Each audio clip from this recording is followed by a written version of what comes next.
Why smart women burn out faster after 40.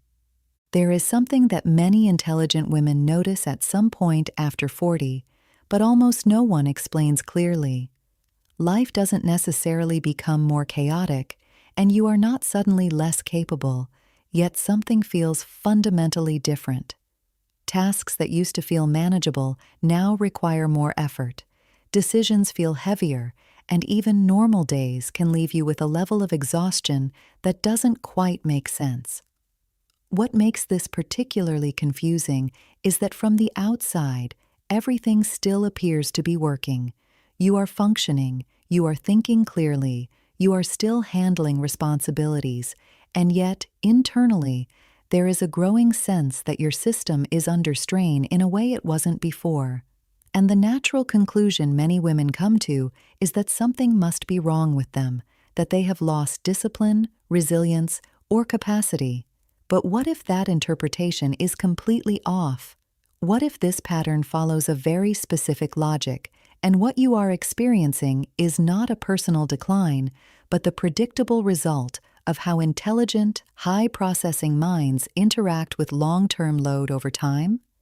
Intelligent women tend to move through life in a way that is often invisible even to themselves. They do not simply react to situations as they arise.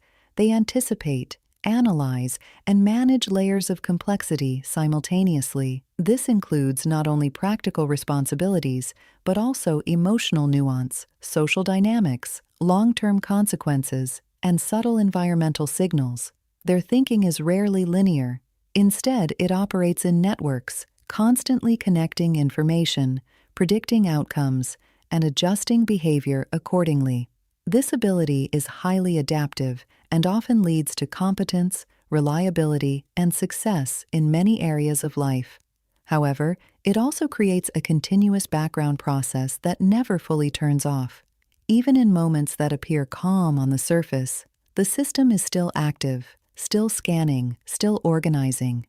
Over years and decades, this becomes a form of cognitive and nervous system load that is not dramatic enough to be noticed in a single moment, but significant enough to accumulate over time. In earlier phases of life, particularly in your 20s and 30s, this constant level of processing is often buffered by higher baseline energy and greater physiological flexibility. You can compensate for overload more easily, recover more quickly, and override internal signals without immediate consequences. If a day is too intense, you push through it. If your system is slightly overstimulated, you adjust and keep going. The body absorbs these patterns without forcing you to stop.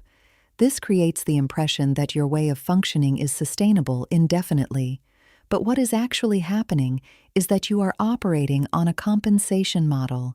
You are managing high input levels by continuously adapting, rather than by reducing the load itself. And while this works for a long time, it is not neutral. It creates a cumulative demand on your system that eventually reaches a threshold. After 40, several factors begin to shift in a way that makes this compensation model less effective. Hormonal changes influence how your body processes stress and recovers from stimulation. The nervous system becomes more sensitive to input and less tolerant of constant activation. Recovery no longer happens automatically in the background, but requires more deliberate conditions. At the same time, the external environment has not become less demanding. If anything, it has become more complex, more fast-paced, and more saturated with information. This creates a situation where the gap between what your system is processing and what it can comfortably handle begins to widen. And because you are intelligent and capable, you often continue operating at a high level despite this growing mismatch. You do not immediately collapse or withdraw. Instead, you maintain performance while your internal system becomes increasingly strained. This is exactly why the experience does not feel like classic burnout. Traditional burnout is often described as a visible breakdown, where a person becomes unable to function, loses motivation, or disengages entirely. What many intelligent women experience after 40 is different. It is a form of high-functioning exhaustion. You are still present, still engaged, still thinking clearly, but the effort required to maintain that state has increased significantly. You may feel tired but unable to fully relax, mentally active but physically depleted, overwhelmed but still continuing to perform. This creates a kind of cognitive dissonance because your external functioning does not match your internal state. As a result, you may dismiss your own experience or misinterpret it as something temporary or self-inflicted. The core mechanism behind this pattern is not simply stress in the general sense, but the continuous management of input. Intelligent and sensitive individuals tend to take in more information from their environment, not only in terms of quantity, but also in terms of depth.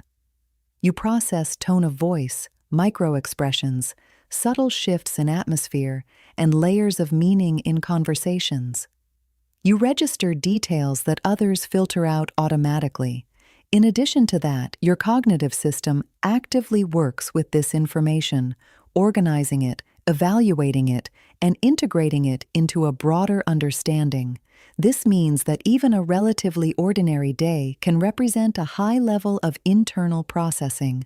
When this is combined with modern life, which already includes constant exposure to screens, notifications, decisions, and social expectations, the total input load becomes substantial. What is often misinterpreted at this point is the source of the exhaustion. Many women assume that the problem lies in their output, in how much they are doing, how productive they are, or how well they are managing their time. This leads to attempts to optimize behavior by becoming more efficient, more structured, or more disciplined.